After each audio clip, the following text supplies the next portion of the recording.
আসসালামু আলাইকুম, welcome back to my channel. আজকে আমি আরও একটি রেসিপি নিয়ে হাজির হয়ে গেলাম আপনাদের মাঝে।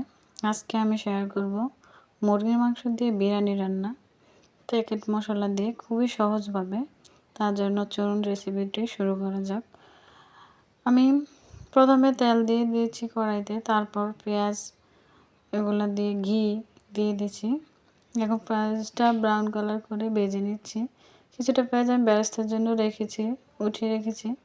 এখন এই তো আদা বাটা দিয়ে দিলাম, লবঙ্গ, দারচিনি, এলাচ এগুলো দিয়ে দিলাম। তারপরে পরিমাণ মতো লবণ অ্যাড করলাম। এখন দিয়ে দেবো টক দই। টক দইটা না দিলে নয়, টক দই দিয়ে দিলাম কিছুটা পরিমাণ মতো।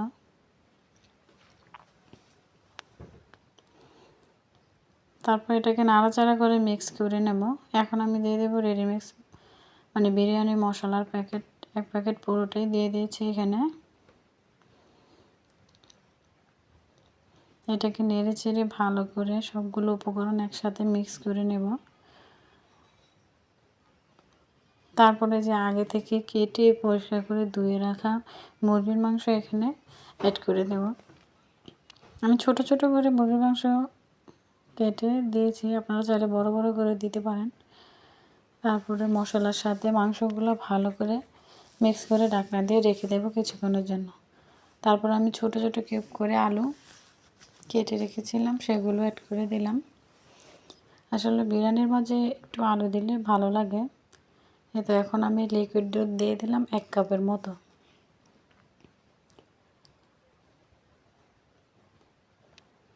দিয়ে নাড়াচাড়া করে তারপরে মিক্স করে ঢাকনা দিয়ে রেখে দিলাম। এখন উঠিয়ে শুকনো জিরার গুঁড়ো 1 চামচ দিয়েছি। তারপরে দিয়ে দিচ্ছি 1 টেবিল চামচ চিনি,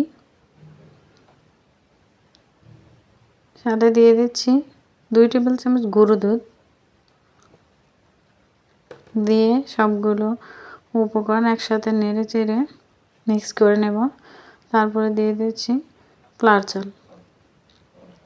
এখানে আমি আধা কেজি নিয়েছি পোলার চাল, আপনারা আপনাদের পরিমাণ মতো বেশি কম নেবেন।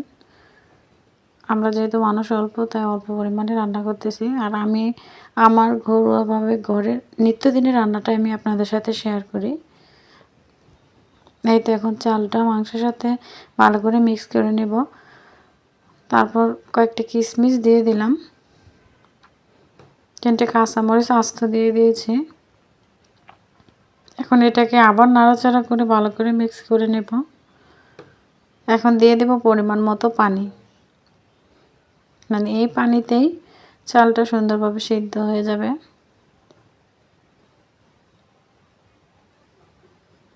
এখন ভালো করে নেড়ে চেড়ে দিচ্ছি, নিচে যাতে লেগে না যায়। খুব সুন্দর করে নেড়ে চেড়ে যতটুকু পানি দেওয়া তা দিয়ে দিচ্ছি। কালারটা খুবই সুন্দর আসছে। এখন ঢাকনা দিয়ে ঢেকে রেখে দিলাম 5 মিনিটের জন্য। ফিরে আসলাম 5 মিনিট পরে। এখন পানি কিছুটা কমে গেছে। এখন আবার ঢাকনা দিয়ে দেব। তারপরে এই তো আমার প্রায় বিরিয়ানি রান্নার কাছাকাছি হয়ে চলে আসছে। এখন আমি এটাকে ভালো করে নেড়ে চেপে চেপে দিচ্ছি। উপরে 1 চামচ ঘি দিয়ে দিলাম। তারপরে দিয়ে দেব কেওড়ার জল ফ্লেভারের জন্য।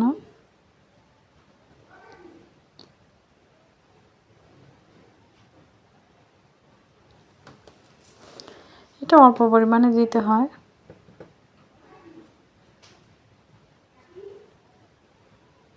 আসলে আমি একদম ঘরোয়াভাবে বিরিয়ানি রান্না করে দেখিয়েছি। যদি আপনাদের আমার ভিডিওটা পছন্দ হয় বা ভালো লেগে থাকে, অবশ্যই আমার চ্যানেলটা সাবস্ক্রাইব করবেন, একটা লাইক দিতে ভুলবেন না। এই তো আমার বিরিয়ানি রান্না শেষ। এখন আমি উপরে বেরেস্তা ছিটিয়ে দিচ্ছি। মাশাআল্লাহ, খেতে খুব মজা হয়েছিল। আপনারা এভাবে বাসায় ট্রাই করতে পারেন। আল্লাহ হাফেজ।